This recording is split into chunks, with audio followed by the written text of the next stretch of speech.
Thanks so much for your time. Thank you for having us. It Oh was man, I'm fun. so excited to chat about your film. It's such an immersive experience. You kind of are really sort of side by side with the characters, I think, kind of pretty immediately in the film, and the music and the sound as well is so important to that as well in terms of how we feel emotionally as an audience with it. Chris, where did this journey start for you in terms of telling the story? Crikey, it's a long time ago.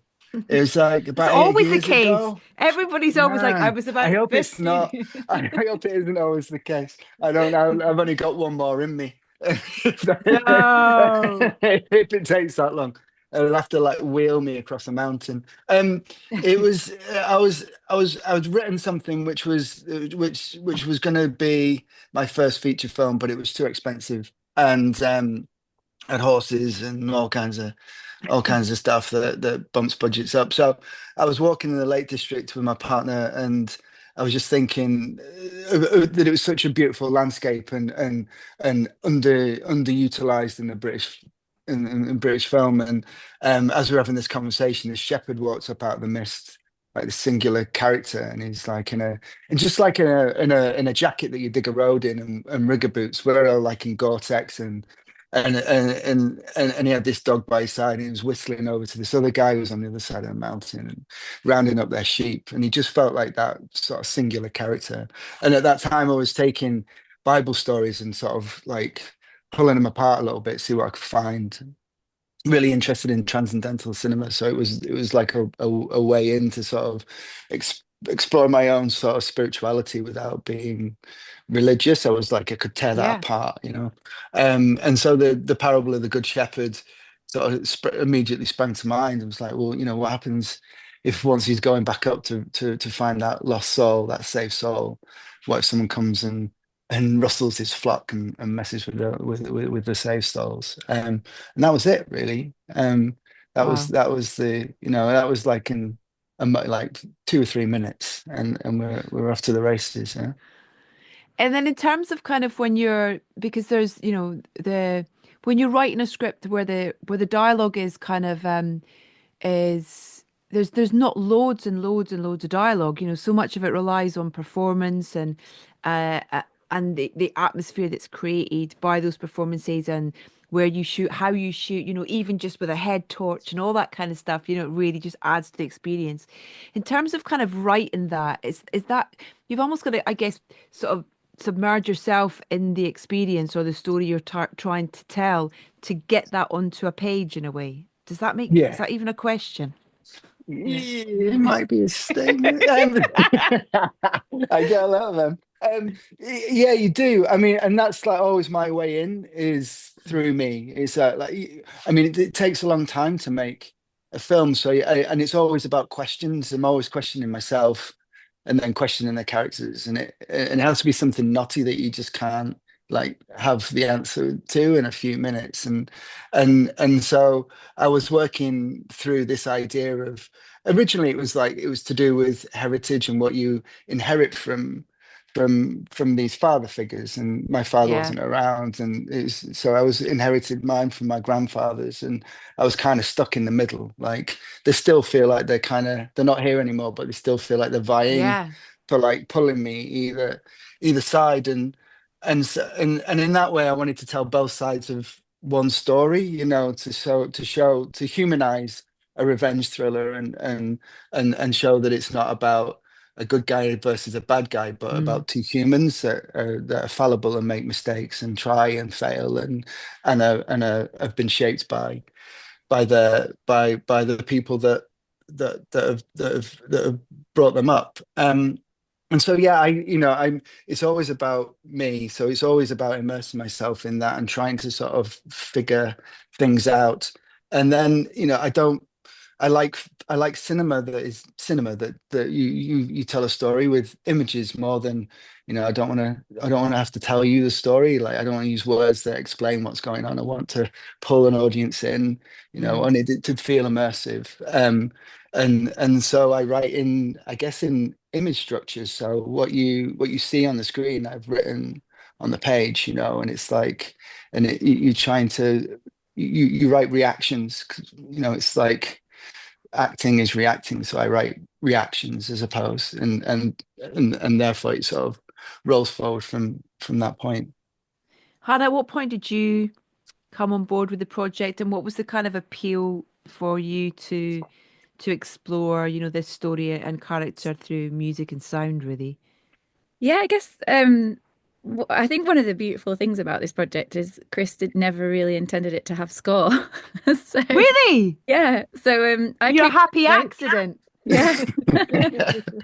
So it was a really nice process to know that he's gone from nothing and being very much reliant on sound and the wind and the textures and the feel of the clothing and to the metal in the farm yards and that to actually what you would place on top there as Mm. score. And I think Chris will say himself that you got to the certain point where you felt like you needed music to be there. And so I went in quite late in the process, like it was quite near the end. I remember it was a hot sunny day and we sat in a London kind of studio with the windows open, listening to kind of Steve Reich, 18 musicians on top of his incredible film. So it was a really lovely process Mm. to create something from that. And I was like, well, I've been working with this incredible Chinese percussionist called Bei Bei Wang for some live shows, and I'd love to try her on this and recreate this textural uh, score because in essence there isn't hardly any melody. There's some like kind of things that come in over the wind and the mountains, but and things that almost feel like you're playing the farmyard equipment, but essentially it is drums and it's the textures and the rhythms. And so we started off our conversations from that point, and that is what Wow. that was the basis for where we went from.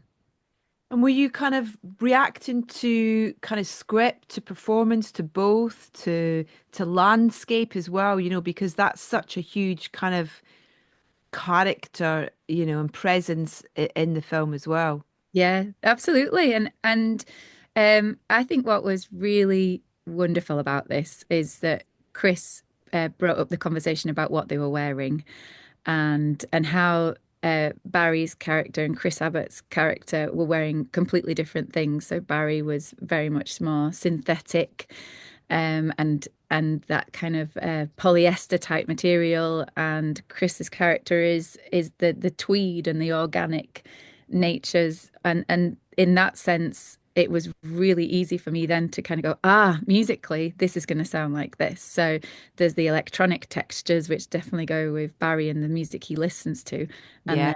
then the skin and the drums and the wood and the more organic things that come from Chris. And that was, I think, when we had that kind of conversation, it just all came into picture musically.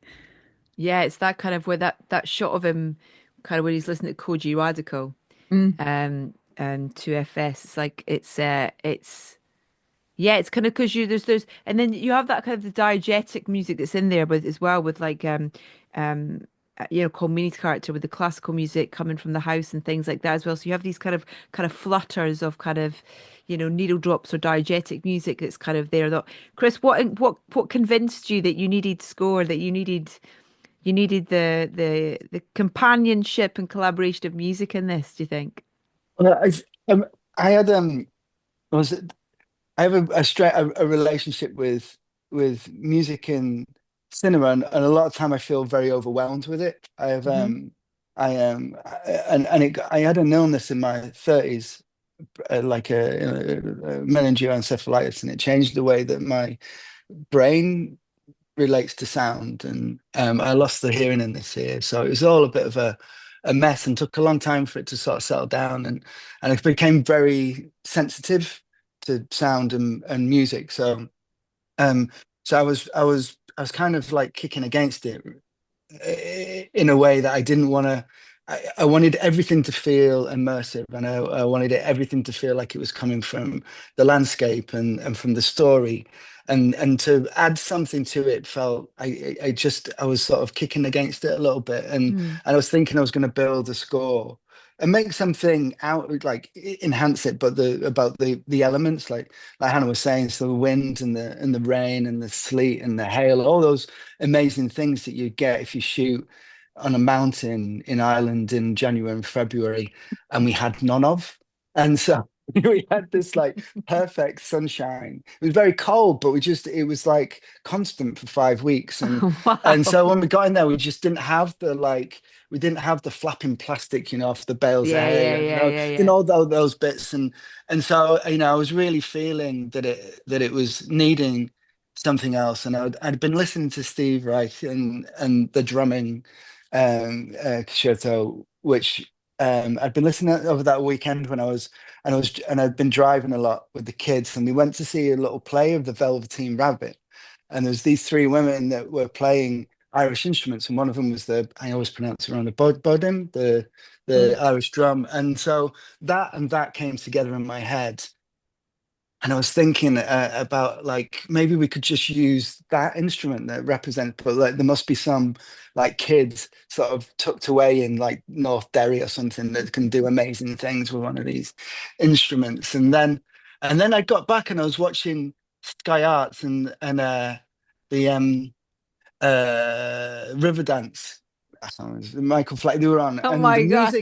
the music is like I was like, this is like definitely not what I want. I But then I didn't was not know watching, this. Both of you at the same time were like head in your hands and like all like, the fiddles, but then I was watching their feet, and you feel their feet, and you feel this like this rhythm, and it connects to that, and it was like so. Then I was like, so the next day, it just felt like that was the language of the people, right? And everybody in this film moves their feet. They're always walking. They're always doing something. It's like there's rhythm and so the next day I went in and I started like talking to George, my editor, about this stuff.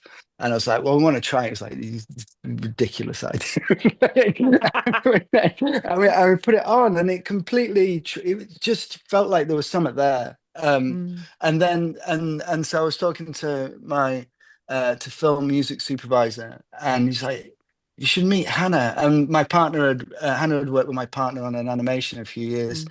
before, and they really got on, and Hannah done an amazing job, and so it was like, yeah, and I sort of was apologetic about what we were going to show her and stuff, but yeah, she, and it was just like immediately that conversation and organic, and it felt like. Yeah, it was all the worries that I'd had and like all those obstacles that I created for myself just disappeared, and it was fantastic.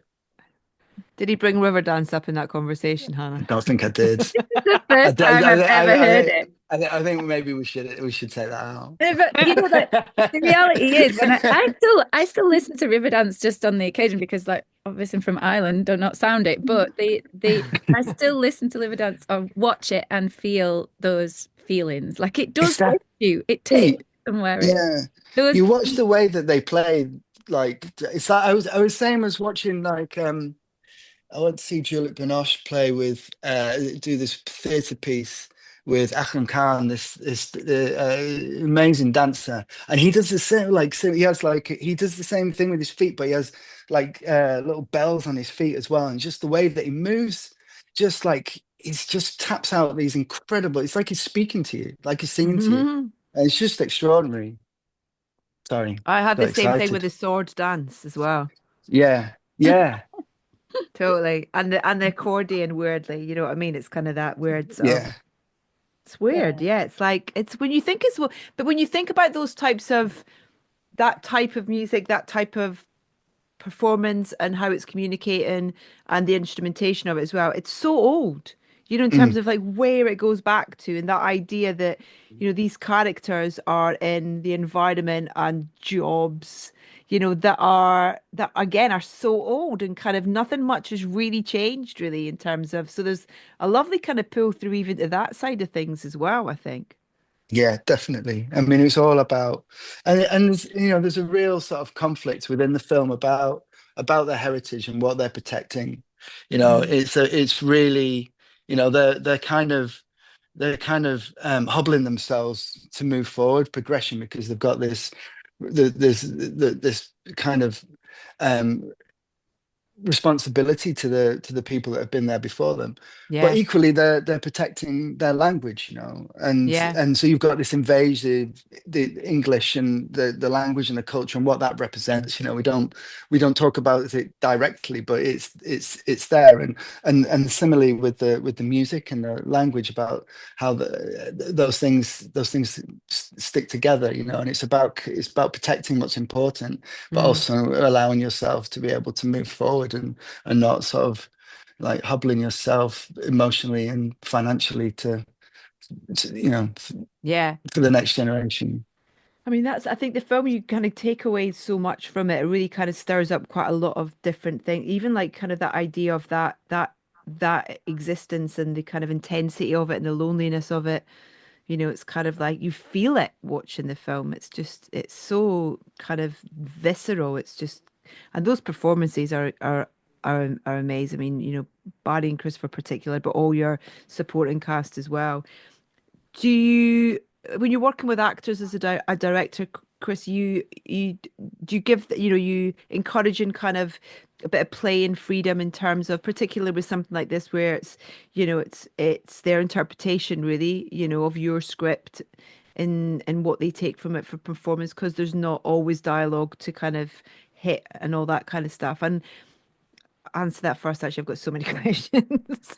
Yeah, I mean, my approach is that it's always in like about how I feel more than what I think, and Yeah, you know each one of those actors is an instinct, like they're incredibly emotionally intelligent. And what I love about them is that every time I see them in something, whether it be good or bad, that I'm completely convinced that they are that person that they're yeah, playing. They become that, and there's no, you can't see process, you can't see, you know, like and so when my position is that I trust these people, and we've built this relationship, and we've built this sort of ensemble, and I talk to them, I sort of load it at the front end.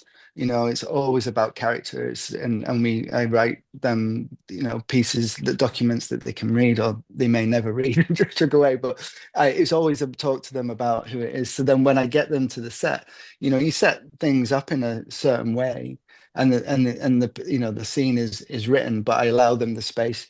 I try not to say anything other than just allow them to block it, and then yeah, and then show me, because they're only going to show you that thing that you were so excited about casting them for once, without me saying something stupid and and spoiling their sort of thought process. So I do like to you know, it's a collaboration, and it's yeah. about trust, and I like to get excited, you know, when they change and move things around. It just allows you to play with that, and sort of push it out, and find just those little minutiae that are different, that'll s- bring the audience in, you know. Yeah. Did you, I don't know if it's a conversation you have with them in terms of what was it about the project that they wanted to be part of it? You know, what was the appeal for them as a performer, as a project, as a character to inhabit that really was something they wanted to, because this is a, you know, this is a type of film that's a commitment, you know, in terms of kind of what it asks of them kind of physically and mentally. Do you know what I mean? It's kind of I, you know, it's an immersive experience. Yeah, I think I'm not sure, like I Did they know what they were getting into? I think reading like a physical experience, and then the reality of what that is when you're in Ireland. You know, Yeah. Barry should know, Yeah. but Chris doesn't know. He's not, you know, for someone who's like playing an Irish speaking sheep farmer, he'd never been to Ireland, so I don't think he was quite knew what it's saying. Like, you know, and certainly on the budget that we're on, it's not like your Winnebago's over there, Mr. Abbott. Yeah, yeah, yeah, yeah, It's yeah. like get in the back of the transit Snuggle van up to a and warm sheep. up You'll for be a bit, fine, you know. Christopher. Yeah. You want a cup of tea? Someone's got a thermos somewhere. Yeah.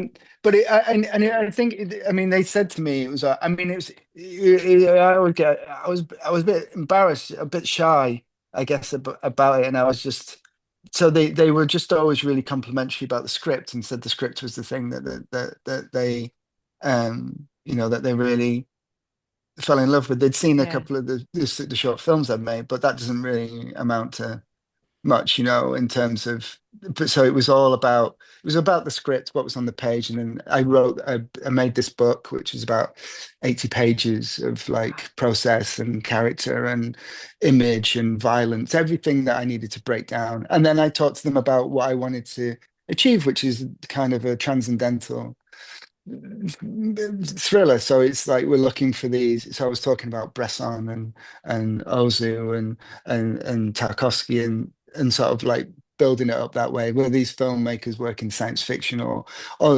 different genres, but their Mm. form is different to try and create like moments of grace, spiritual, like journeys of characters. So I think it was, I guess it was that. I mean, I think they do, they could see that there was an opportunity to use their whole bodies instead of, learning lines. And Yeah. and so, to be physical and to be, to have that kind of challenge, I think they don't come along that often, I don't think. Yeah. And Hannah, in terms of that side of it, when you think about, there's a script, but then also the kind of the world that's being created with those characters in it. And there's that moment where, kind of writing or having cues that are specific time wise as well. When when in the night when he hears the kind of the sheep and it kind of the and just that kind of music stops like bang on a moment, and it kind of can physically kind of affect you as an audience member. It's not telling you how to feel or anything, but it's a kind of like almost like a reverberation of what we're seeing on screen almost in a way as well. Is that kind of fun to play with as as a composer in terms of when you have a kind of, very specific moments of Mm. creation Yeah, I think made? it's a really beautiful question because I think for me, as I almost come to it from a producer side of it rather than a and music production side of it rather than the composer, because I find it's a lot more interesting. And then, people have commented they don't know sometimes where the sound design it begins and the music is it sits in its place, and I find that really really exciting. And I guess with this in particular there was an immersiveness you don't want to be told. It's like you don't need to be told what Mhm. the horror that is about to occur, or so it's almost like another character that is just kind of like supporting the belly of the story. But yeah, I mean in particular the massacre scenes were really fun to do because I mean, even watching it as a composer was horrific. So there was times that I just didn't watch it. I just went into the world and just turned the picture off because I couldn't cope with it. It was just too Yeah. like, brutal, but at the same time, it's really beautiful. Like it's like you say, the visceral, the tangibility of the instruments, and that in particular was a sound that felt um it's a synth sound. It's like it's low and it's rumbled, and I think like Chris's note for that, and in particular at the end when they meet on the top of the mountain was was like the Terminator. Like it is something that Amazing. it is coming for you and you cannot stop it, and you don't need like loads of like complicated rhythms or anything of it. It's just this pulse that just pulls you down, like almost like the mountain is speaking to you. Yeah, yeah, And so yeah, massive massive amounts of fun doing this score. I've had a great time. yeah. Yeah. What was the reality of filming those particular bits, Chris, in terms of he laughs? What is I can't tell you the you reality. can't tell me the reality. Okay. All right. No, I can. I can tell you an augmented reality. So. Yeah. It was the massacre scenes they were like across the board. It was so much fun. So that when the crew saw it just before we premiered in Toronto, they all left really bummed out because they'd had such a great time. They sort of dislocated from the idea of what they were making. Yeah. And so it hit them really hard that they'd made this quite intense experience and they'd had a really good laugh while they were doing it, and there's like sheep puppets in a field in January and we get a bit of a breeze and they've not been pegged down. It's just like it's like a Benny Hill show, people running around after Me and Dismembered Christopher sheep. Abbott just sort of looking at that. And he's like, this is only happening because you wrote something down on a piece of paper. It's weird. Um, but they were, I mean, I mean, it was really tough for Chris. Like, you kind of like, the machine roll moves forward so quickly. Mm. And, we didn't have a lot of money and we didn't have a lot of time. So he was like, he started quite hard and he had to sprint over the line, and you forget just how dark a lot of the things he's physically experiencing. Yeah. And so it was really tough. So like a lot of my job is just to try and support and care for him and make sure that he's okay in that space, and bring him out and settle him in, and whilst you're answering all the millions of questions you have to answer. And we were up against it, so it was, that was, those two sequences were scheduled as 4 night shoots, and we ended up doing them in 3 split days because we couldn't afford the night shoots. So it was just Wow. like with Barry's sequence, it was all supposed to be track and dolly because the language had changed. And Yeah. so we could laid one track and just moved everything around the track really quickly, like the van and the sheep. And um but yes, it was a lot of fun, and it was very different working with Barry and Aaron together, and then Chris, and they were on separate nights, and then the third night we brought them together. So there was quite a different mood because Chris is feeling so overwhelmed, and then and broken, and it starts with so much fun with Aaron and Barry because you don't quite know if it's like setting fires or something when you're a kid, and then, oh look, it's burning, it's fun, and then suddenly you've like, oh, Yeah. the bin's on fire, what are we going to do? Yeah. um and then so then and then because none of our sheep one sheep bleated once in 5 weeks, so we had to build all the sheep sounds, we had to collect. But then when we got to the like delivering of the 2 reels with the massacres on, there was nothing on them because the sound designers said, and my idea Oh, was wow. we treat everything like like like it's real, so that nobody feels betrayed by any of the sounds. Hmm. They will be with so much with us that when we sonically take them into this horror, then we can take them anywhere and it can be awful. And I always wanted it to be awful because of what violence means, and I didn't want anyone to fetishize or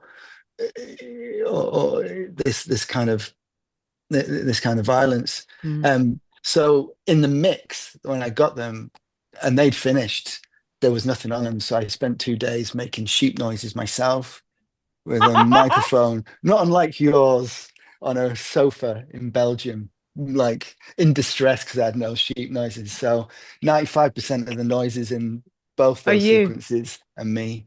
So I finally, Wow. finally found something I'm good at. Wow. That's nuts. That's Yeah. so crazy. Did they go to like shepherd school beforehand? Yeah, Because but did only they? for a little bit. I had this like amazing, like fanciful idea that we were gonna like camp on the mountains and stuff. And they were like, no, no, no.